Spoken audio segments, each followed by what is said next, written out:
Ja, meine Damen und Herren, auch von meiner Seite ein herzliches Willkommen zum heutigen Vortrag.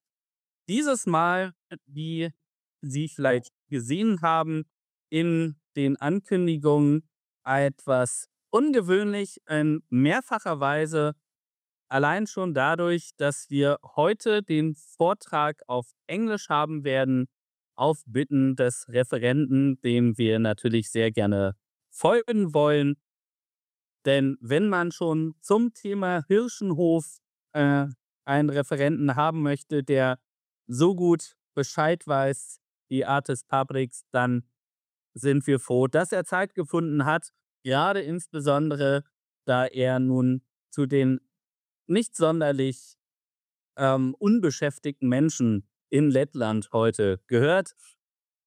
Denn Dr. Artis Pabriks studierte Geschichte in Riga und Aarhus. Nach seiner Promotion 1996 wurde er Gründungsrektor der Hochschule Vitseme in Valmiera in Lettland, wo er noch anschließend bis 2001 lehrte.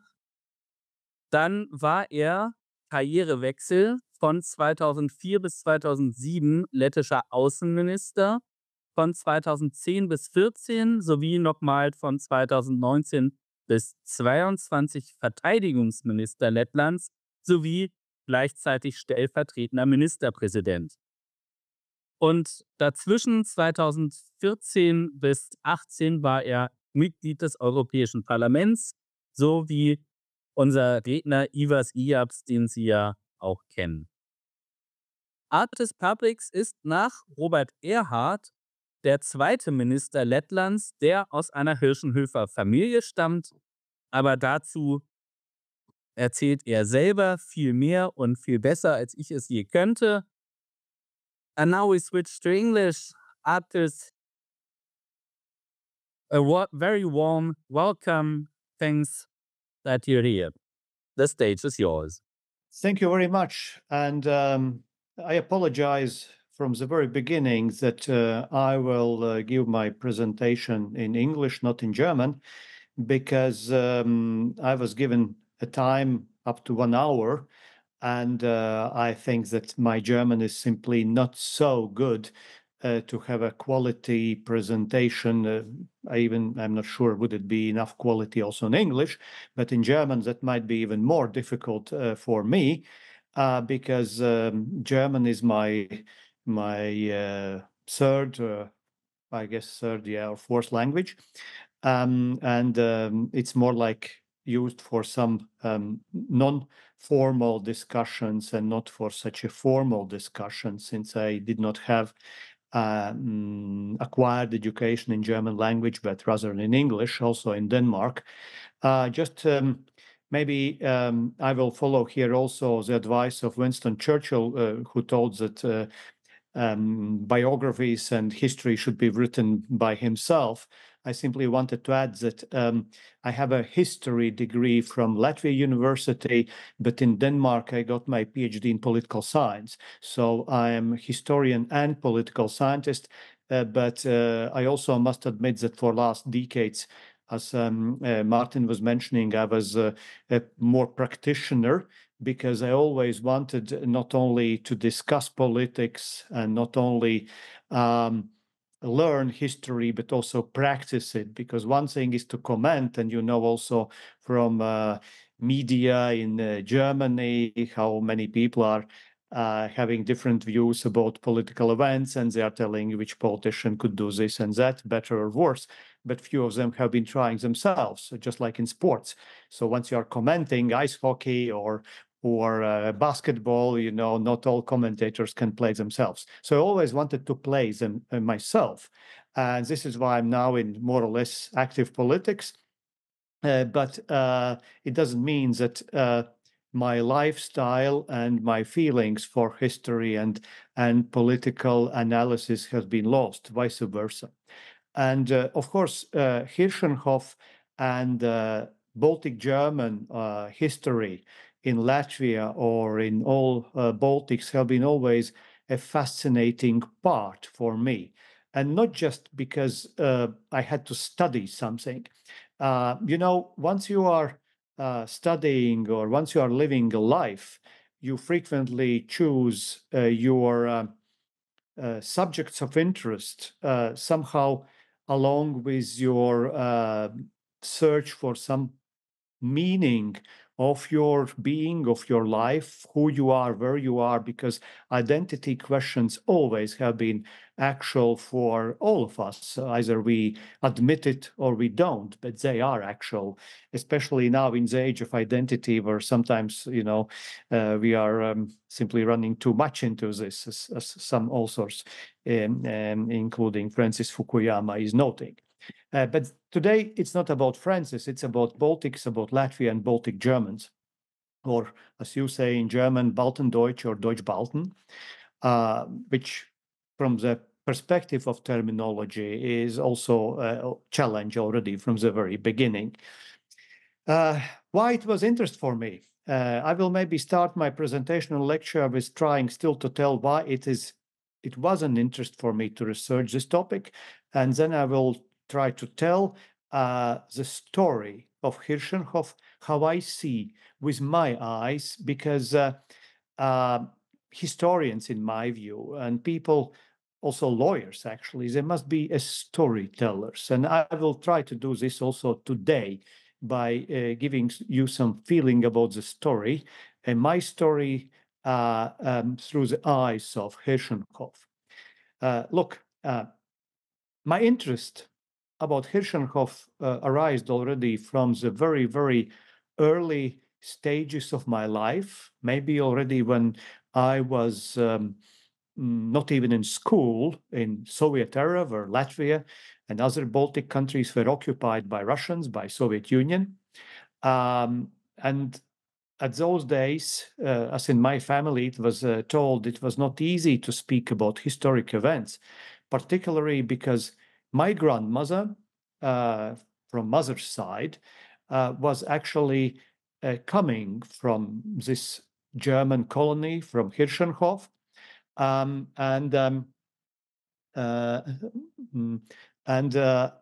This is where I got my first initial interest, because I remember I was age of maybe 6, 7, or 8, and as usually in autumns here in the Baltics, it's quite dark and quite wet, and so you get some flu or at least some viruses.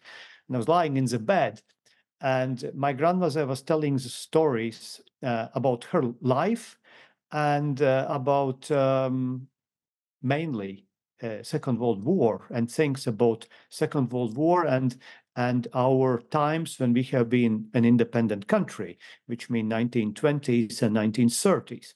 And those were extremely fascinating. And it very much was around history of Latvia, and it was around history of our family. And in those days, I already was kind of taking a pride that my grandmother was a German. She was not just somebody. And so that made me feel some kind of different from others because of this kind of family identity. I remember that many years later, my first time when I was visiting Germany, it was still during the Soviet era, but it was 1989 when I first time got on the other side of the Iron Curtain. We were traveling by train as students to East Berlin, and then we had a chance to cross to West Berlin and then go to West Germany for 10 days. It was kind of first time student exchange. And I arrived in Germany, and I was a little bit shocked because, of course, all those stories about Germans, about Ordnung, about what I could mean if I use a little bit humor on my side, they were kind of a bit different from what my grandmother was telling about German identity. But still, this interest prevailed.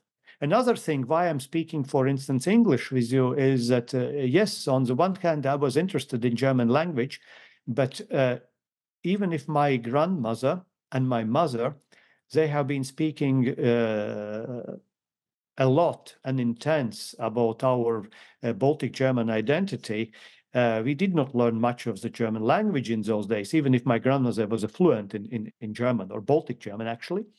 As it was mentioned in those days, it was not healthy to speak German.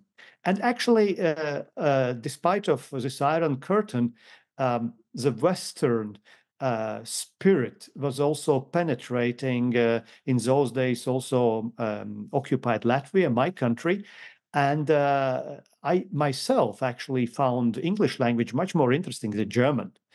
So once we had a chance in school and we had to choose in fourth grade in school which language we would like to learn as pupils, as a foreign language, apart of Russian, then I was choosing English, even if my parents actually wanted me to choose German. So I'm not so fluent in German at this stage. Now, about Hirschenhof.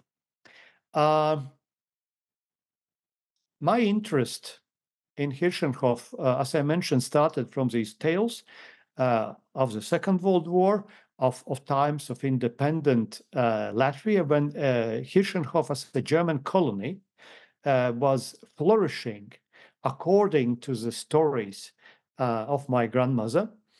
And I did not know much in those days about this village, about this place, except that maybe what we had in those days in our families, that was a kind of Baltic German or Hirschenhofer cuisine. There were some interesting things like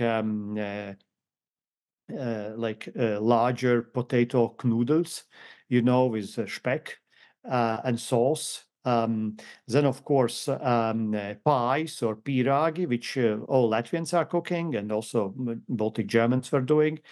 Then I remember, for instance, from my childhood, such things as Schweinmagen, and later on, already once I was grown up, I learned that this cuisine is actually a mixture of something from northern Germany and something from southern Germany, from Baden-Württemberg. And then I later learned also that my family, as if we can say so, an immigrant family of Baltic Germans, have been immigrating from two sides of Germany. One family was coming kind of more from the north, and their surname was Asmus. And this was a surname also of my grandmother before she married. And another surname was Ratfelder, which was coming more from the south, actually not very far, as I recall now, from places like Strasbourg, where I have been also working as a European parliamentarian. And for me, a funny thing was that once I was staying for sessions in European Parliament near Strasbourg, I was choosing also the German side for a number of reasons, also because of cuisine, because of nice hotel, and because of the fresher air, not like in a city. And I like larger breakfasts than French do. But then I learned that village where Ratvelders maybe have been emigrating and going to the Baltic side was maybe about 70 kilometers away only from Kiel, from Kiel, from the place which is at this moment a border city in Germany with France. So that was one thing. Another interesting thing about my family research, looking to the Asmus side, is that when I already became a foreign minister, I had a certain interaction with those days political advisor of American President Clinton, and his surname also was Asmus. And one day, and unfortunately, this person already, Ron Asmus, he's already dead, but he was actually quite crucial to Baltic history, because in those days, in later 90s, when my country, Latvia, and other Baltic states choose to become or apply for the EU and NATO membership, he was the one advisors and politicians in United States who was actually melding the US support for our membership in those organizations. And we must be extremely grateful to this person, and also in many ways to many other Americans, because if we would not use that window of opportunity, and if we would not timely join European Union and NATO, and I must remind honorable audience here that actually these days and these few months in April and May, we are celebrating here 20 years anniversary of Latvian membership in EU and NATO. And the paradox is that in those days, in late 90s, there have been some kind of a feeling among our Western allies, today's allies, that, you know, these Baltic countries, they maybe one day will join European Union. But will they join NATO? That would not be a good idea, because as some of German politicians in those days also were mentioning, that would mean perhaps that the West would cross some red lines. The red lines are driven by Russia. And now, when we are already in the third year of the war, of Russian invasion in Ukraine, we kind of here in the Baltics, in Baltikum, we very much feel again this kind of sense in societies, in a Western societies, because we consider ourselves to be the West here as well. So we feel also this sense that, oh, some red lines about Ukrainians, should we help with that or shouldn't we help with this?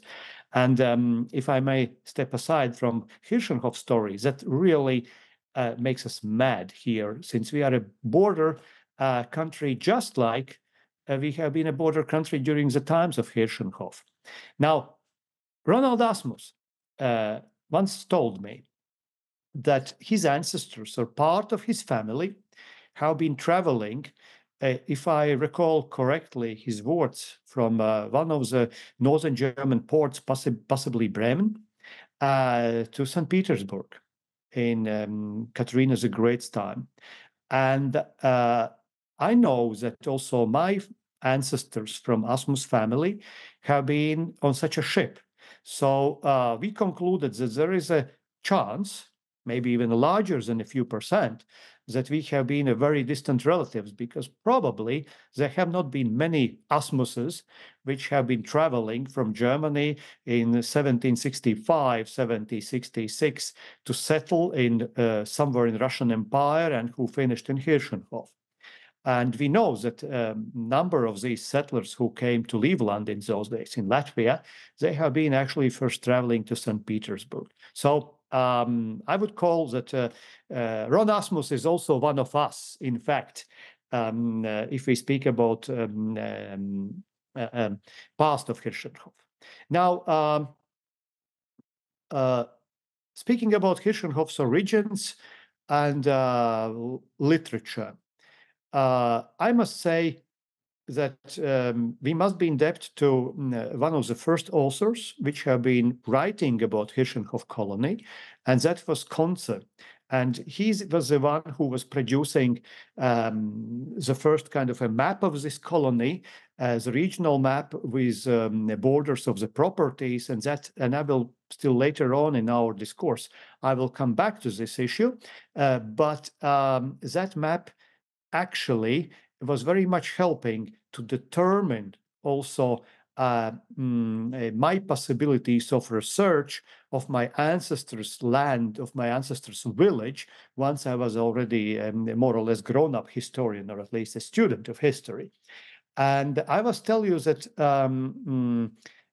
the borders of former Hirschenhof colony in Latvia corresponds almost one-in-one with the current borders of the small municipality. So things were not changing very much during the 200 years. And 200 years I mentioned because we usually consider the establishment of this Baltic German farmers' colony in Latvia and Livland in the year of 1766. And exactly 200 years later, I was born. So I'm born in 1966. So that's also the kind of a round number, which is important for me to remember. So Conce was number one, whom we can say thanks. The second person to which I think we all must be in debt is Gustav Gagnus. I don't think he has joined us today here as a listener, but he's a person who is also partly Latvian, partly Baltic German, and his surname also Gagnus family. Gagnus surname is coming from Hirschenhof. And he's a teacher, he's a historian, and he was devoting a lot of time to study history of Hirschenhof, different aspects of families, houses and places. And he actually, I consider, a real expert of Hirschenhof. He's still alive. He still lives in Germany. And from time to time, I have been in touch with him. And I must tell that just last year, we decided that Gustav Gagnus is devoting all his researches and all his library about Hirschenhof history and about history of Baltics and in general history of Latvia to my family. And we have been bringing all of these documents, books, and monographs, and just papers with different inscriptions to current Hirschenhof or current Irši library, and it is now situated in the center, in the library of this small village today. And anybody who, after this discussion, would be a little bit more interested in Baltic history or a Hirschenhof colony, history students, either in Latvia or in Germany or any other country, they are welcome, of course, to come to Latvia, come to Irši, come to current Hirschenhof, and also to make a research on these papers, because there is still a lot of things you can find. Now, why do we speak about Hirschenhof, and what is so peculiar with this? Because Hirschenhofers, in my view, they do not fit into the traditional way of thinking about Baltic Germans, at least not from the Latvian perspective, because inhabitants of Hirschenhof from the very beginning have been farmers, peasants. So they were not an aristocracy. And we know that Baltic provinces, Baltic countries in 12th and 13th century, they were subdued to the German feudals, who were actually invading these territories with a number of crusades. The tradesmen were coming, it was Hansa, etc. But in Latvian historiography or in Latvian public thinking, Baltic Germans are usually, first of all, associated with aristocracy and barons, somebody who is leading you and somebody whom you obey as a farmer. And I sometimes, former times, I have been a little bit comparing a Latvian history also with for instance, Irish history, because when Germans came, when Crusaders came, when the feudal system changed in the Baltic area, then the local elites, in many ways, have been exterminated, and the Latvian ethnicity became kind of also a social ethnicity. And this is very deeply rooted also maybe today in Latvian mindset, that they are coming from the farmer society, which actually is, I mean, it's not always true, because not everybody have been exterminated. And of course, part of the local Baltic elites, local Baltic tribes, they have been also integrated and Germanized in those Middle Ages. It happened less than in East Prussia, which is a different story. but also East Prussia for us. And if I switch now from my Baltic German identity to the Latvian identity, then Eastern Prussians is also something which is very dear and close to us, because as you know probably too, the old Prussian language is preserved. You can still find it also in a written way. If I'm looking without any kind of linguistic expertise to this language, written language, just like when I'm looking to Lithuanian language, I can find similar words, I can find similar senses, what they are telling and what they are trying to tell. So as you know, in Eastern Prussia, there have been more this mix of local Baltic tribes. There have been, of course, a lot of wars during the Crusades and later, but there have been also interaction. And my impression, what I would say, is that looking from Baltic perspective, Ostpreußen or Germans who have been forced to leave East Prussia after the Second World War, they have been not only Germans, they have been also partly Balts. And I think that region, most of all, actually brings our ethnicities together, because that's a real mixture. If I can make a small sidestep, for instance, I was told that in Eastern Prussia, people, once they speak German, they speak with these diminutives, with like you don't tell in German Käse, you tell Käschen. And this is exactly how Latvians speak.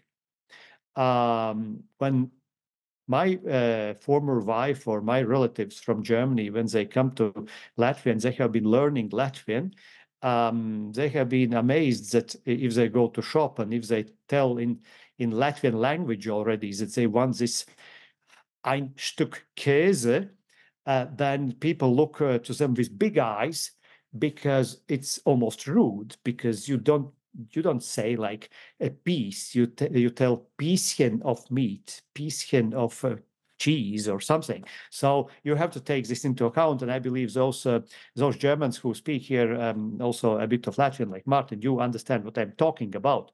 So this is also about Hirschenhof. So there have been this intermingling of identities, and this farmers community was a problem in analysis, because they were not aristocracy, but they were also not like Latvian farmers or peasants.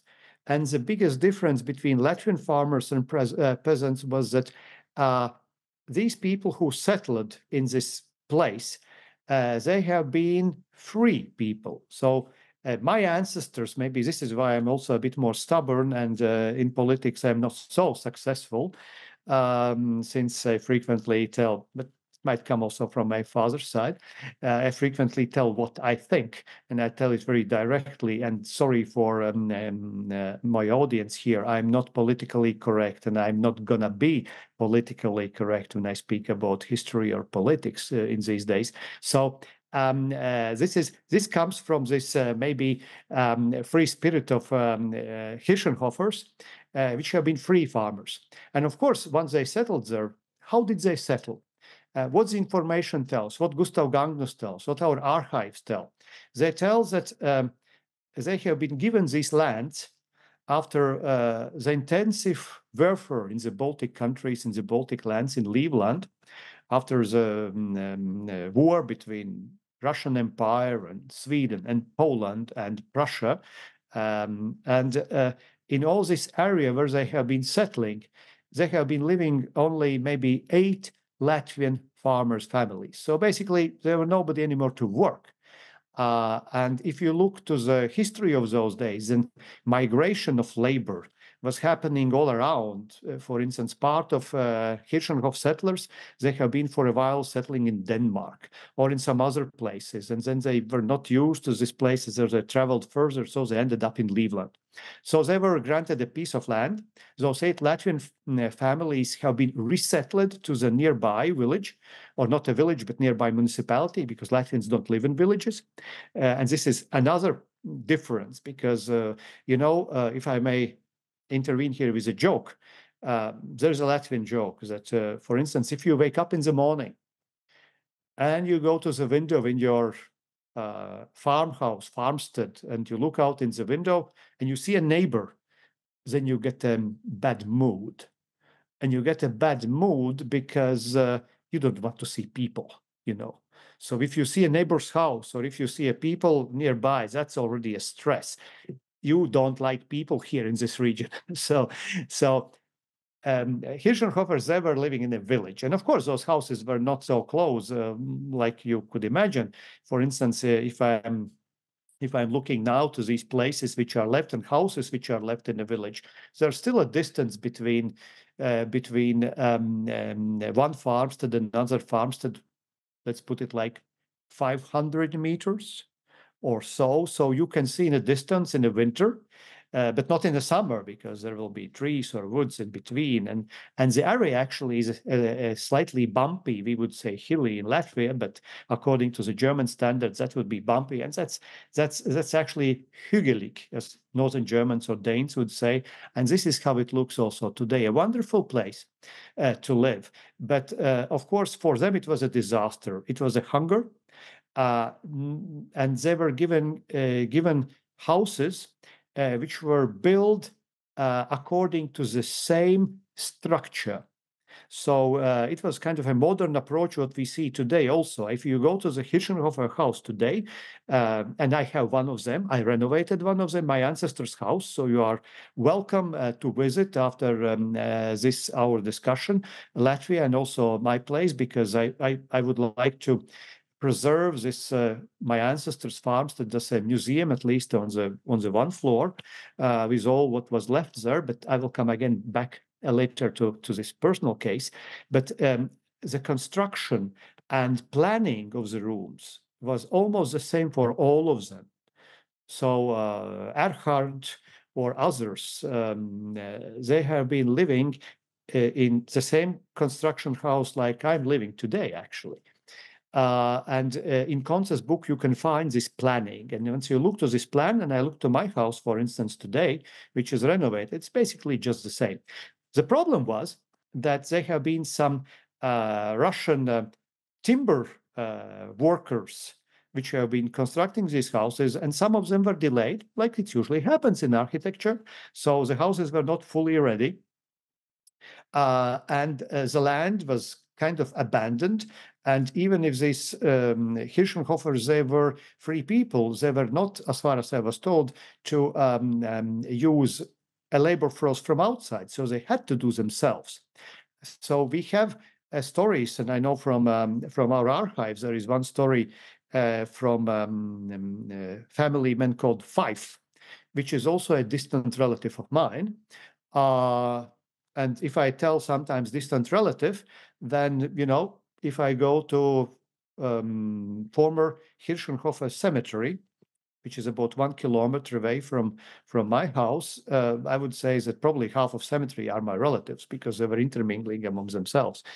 So that's what also happened. Anyway, so this Mr. Fife, once he was coming with his family to Lettland, he very quickly understood that the life is tough and the promises are not so good as Katharina the Great and Russians and others were promising. So he was leaving colony and going back to Germany alone, leaving his family in Lettland, in Hirschenhof. Why do we know this story? Because somewhere in the archive in Latvia, there is his letter to his family where he's writing from Germany, which he succeeded to reach, that listen, there is such a famine in Germany. It's even worse than in Hirschenhof. I am coming back. Wait for me. So this is why, so this my distant relative, he was coming back and obviously continuing to live in Hirschenhof. Russian Empire kind of did not like such type of attitude. So there have been even times when Russian Cossacks, military forces, they have been for a while encircling this Baltic German colony and not letting people in and out for a while until they will really settle. But in any case, they of course had privileges. And to compare to the Latvian farmers outside this colony, they not only were free from taxes for 100 years, approximately.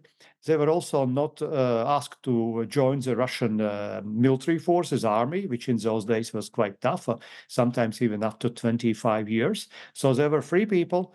They were slowly becoming more kind of wealthy. But the idea of Katerina the Great and the Russian government in those days was actually not only to have more settlers, farmers, and workers, but their idea was to bring to the Russian Empire also the better habits of work, which, I mentioned you, I will not be politically correct, which is not probably the thing with what Russia is frequently very proud of, or should be very proud of. So what happens that many of these settlers from Germany, they were going also to other parts of Russian Empire, for instance, Kazakhstan, as we know, and some other places, to Volga Germans, as you know. And these guys who came to Livland, that's kind of an accident. So this was the only colony in all Baltic provinces, which was a Baltic German farmers' colony. And as history tells, they were not actually on the much higher or on a higher level at all than Latvian farmers outside the colony, at least later on. So they were not actually very much what Latvian farmers could or were learning from Hirschenhofers. Sorry to say, I'm speaking against my own identity in this case, but there were no such type of let's say providence. I must even tell that later on in 19th century and beginning of 20th century, there sometimes happened situations where actually Hirschenhofers were more poor than some of the Latvian farmers in Livland, but it didn't change, of course, their proudness and their identity, because they were sticking with each other. And I think by living in this as an island, as Gustav Gangdus and Konze and some others are telling, that of course created this peculiar sense of identity, that we stand all for one and one for all. And this solidarity was there because, for instance, there have been also internal kind of, yes, I must mention, colony was also supervised by kind of local elders. So they had a kind of self-autonomy because somebody had to rule these farmers if it was not local barons, German barons. So once, for instance, if house caught a fire, or had to be rebuilt, then it was a duty of friends and neighbors of other people in a colony to assist with 2 pieces of log from each house. So basically, you had to keep a reserve of these logs in order to assist other colonists. And they were called colonists like this. And also Latvians around were calling them colonists with this special pronunciation. And when I was speaking in my family already later on in Soviet times and even after the Soviet times, and everybody still remembers this also a little bit snobbish sometimes attitude from the Latvian side, that they were telling, oh, colonists are coming. So they were called colonists by other Latvians around, and they have been proudly taking this identity of colonists. Now it's time for me to present. So it's, I have been speaking now a bit more than half an hour. So now a break of advertisement.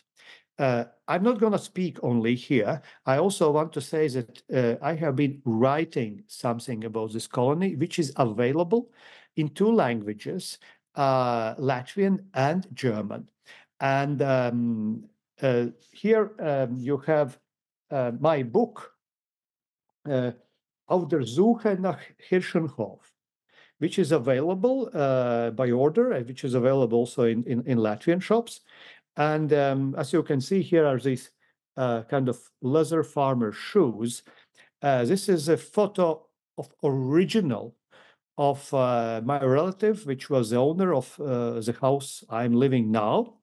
And these were so big, small leather shoes, pastelas in Latvian. This is what Hirschenhofers were learning from Latvian farmers, actually, to make such shoes. And he were making this already while being in exile in Germany after 1939, because his name was Georg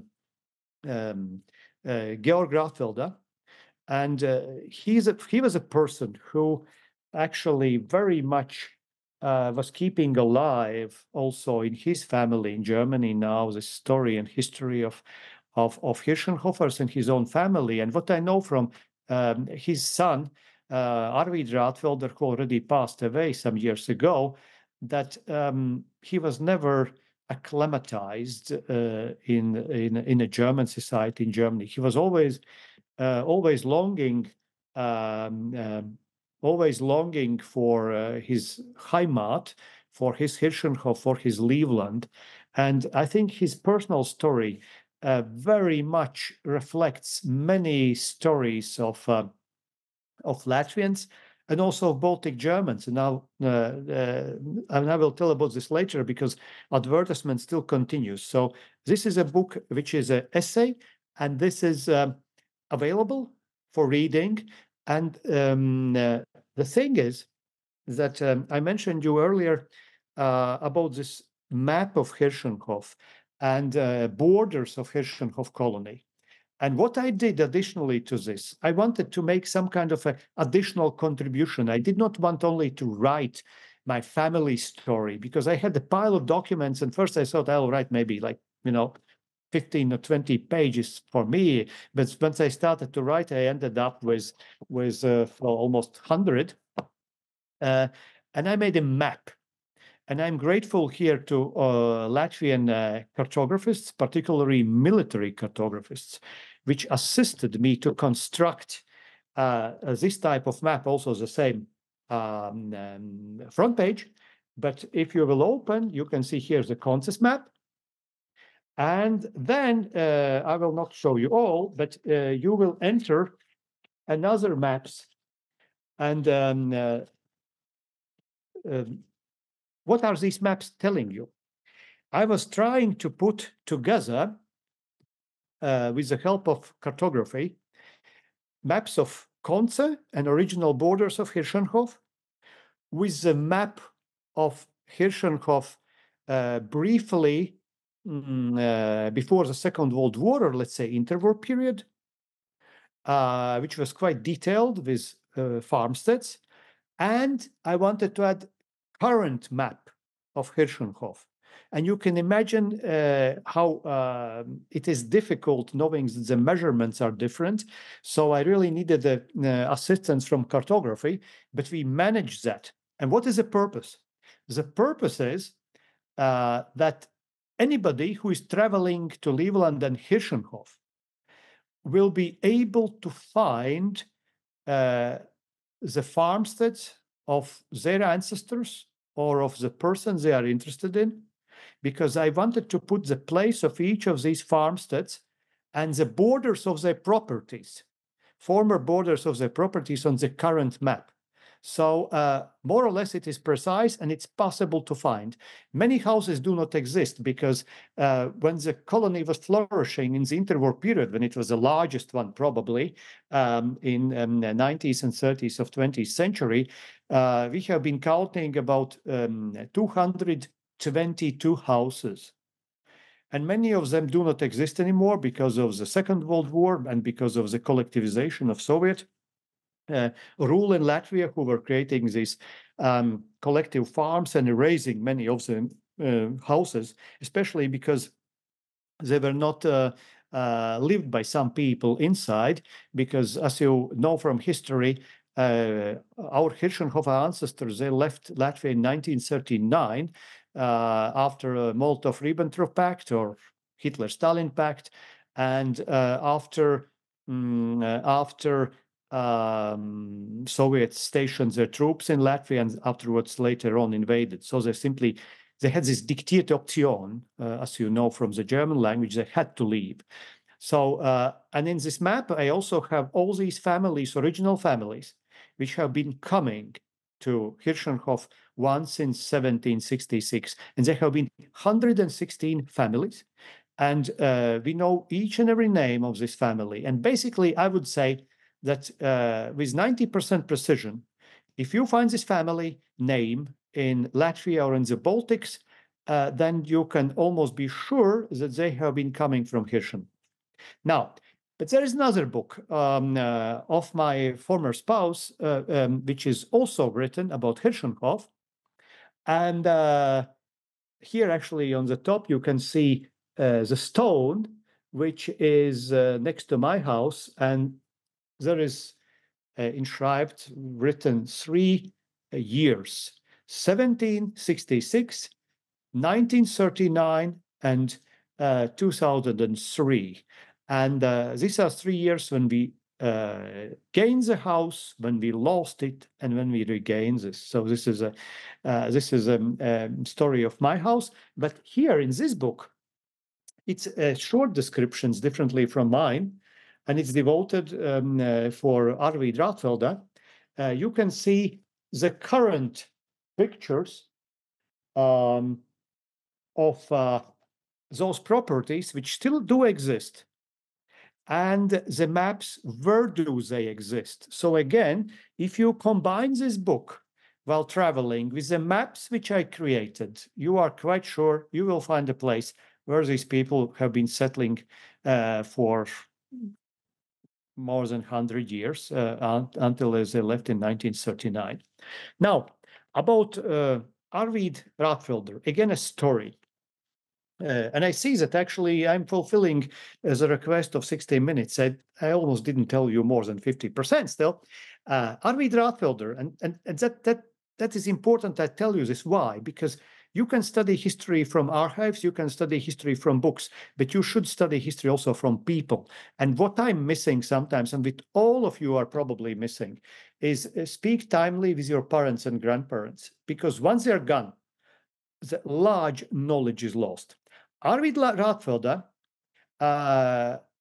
was called already in the Russian army, Tsarist army, shortly before the First World War. And in those days, those 100 years were over, and the Hirschenhofers were also now called to the army. So they were not anymore released from the service.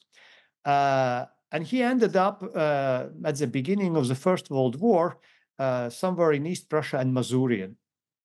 So there, the Russian troops have been heavily defeated near Augustovo by the German troops.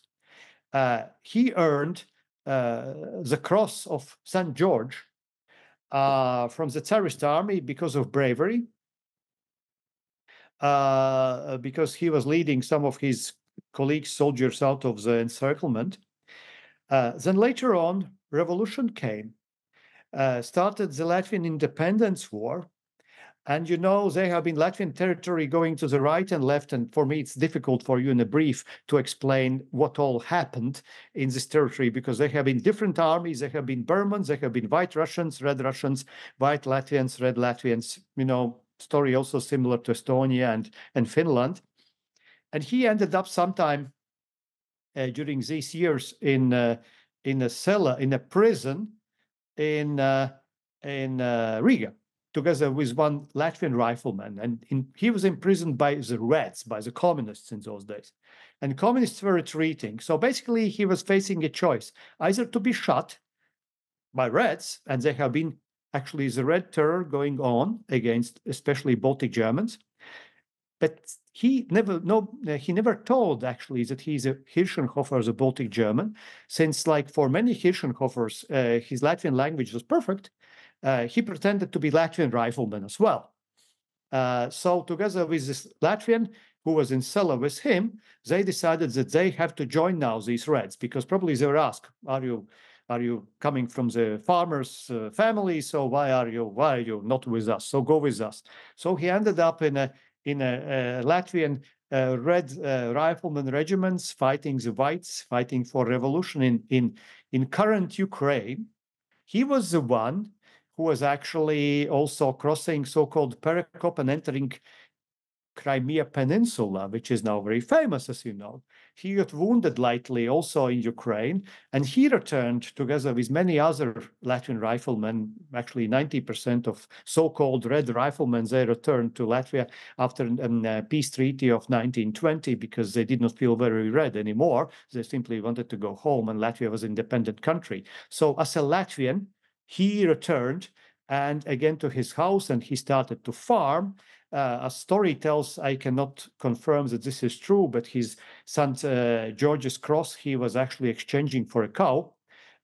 His family and all Hirschenhofers, that's a small note I forgot to tell, they actually have been deported by Tsarist government after the beginning of the First World War because nobody could trust the Germans, Baltic Germans.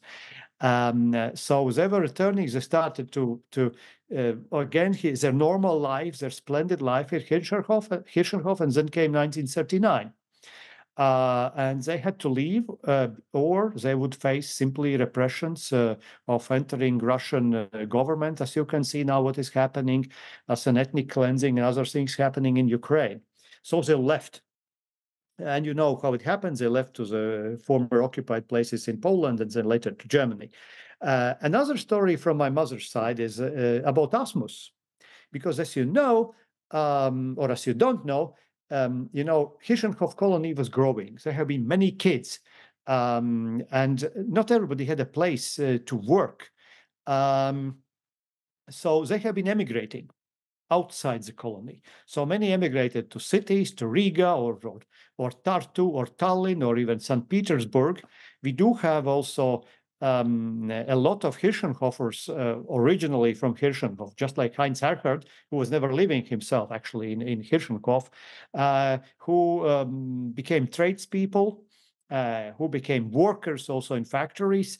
Many of them became also the pub owners. So for instance, another family of my ancestors' Asmus side, they have been owning a pub nearby outside, and this is where my grandmother was born, in a pub actually, and she spent some school years in Hirschenhof colony learning in a German school, because in Hirschenhof there have been a number of German schools, and there have been also a German autonomy, a language autonomy also during the 20s and 30s, because even if in 30s Latvian policies became more tough against cultural autonomy, traditional cultural autonomy, still in municipalities where minorities were more than 50%, they can use their local language. And of course, Hirschenhof was like this, because before 1939 in the Hirschenhof colony lived maybe around 1,800 approximately people, 1,800, and about 90% of them were German. So their communication language was German. We also know that from Hirschenhof colony are coming a number of heroes of Latvian independence war, because many Hirschenhofers were, first of all, part of Landeswehr, and some of them got also the highest orders, the highest valor of Latvian independence war, so-called Lāčplēša cross, which is also a cross for our heroes in today's Latvia.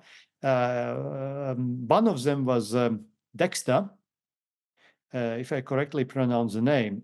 He was arrested and his house is still preserved in Hirschenhof because it's also a stone house.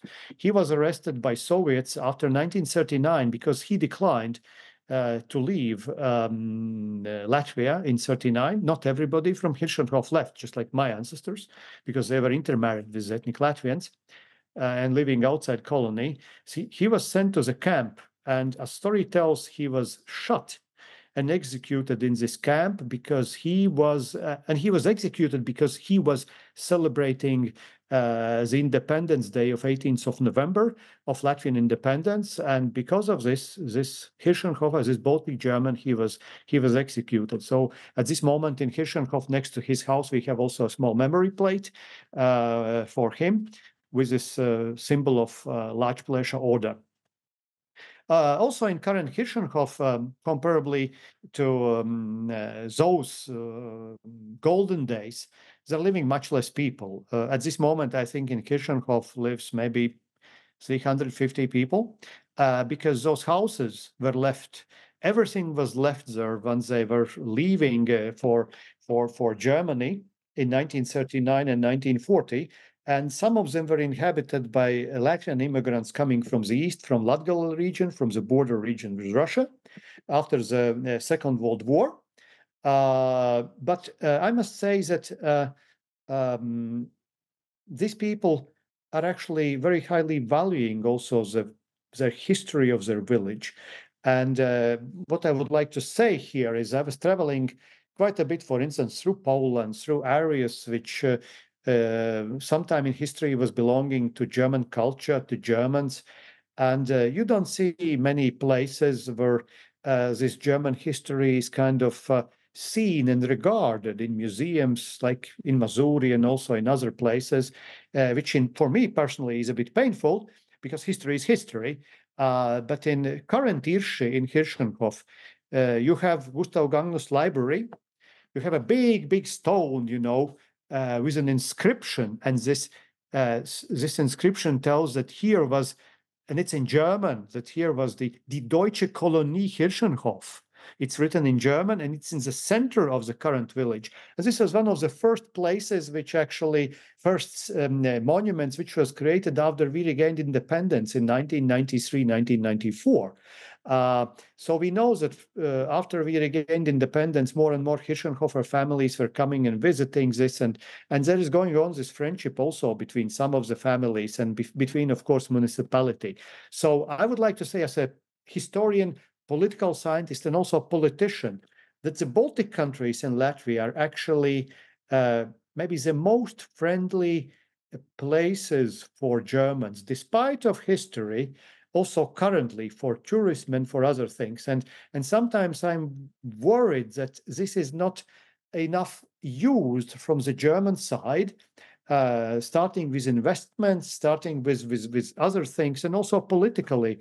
I remember when I was a foreign minister, and this was the times when Germany's foreign minister was Frank-Walter Steinmeier, and I was telling him, look, you make this official visit to Latvia, and then we were counting that the last visit before his visit, because he came for a good Latvian beer, also the last visit was 12 years ago.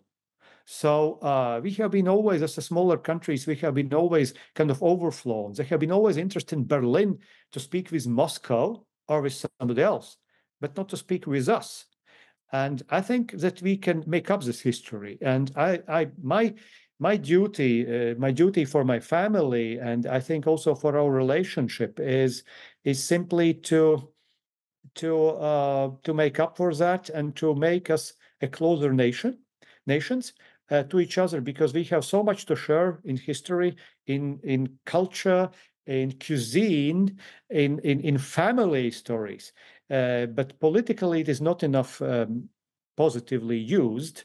And also now, when we have this horrible war going on in Ukraine, I think that it's very important that Germans are listening what we hear from the border region are telling actually to the German society, to German politicians, to everybody who do not want that, for instance, I again have to leave my ancestors' house in Hirschenhof like it was left in 1939, because, and these are not the high words. I was participating in a conference like one and a half year ago in Berlin, and I have been, sorry to say, I have been quite harsh critics of the current German chancellor about his political views, and okay, I'm a small person now, but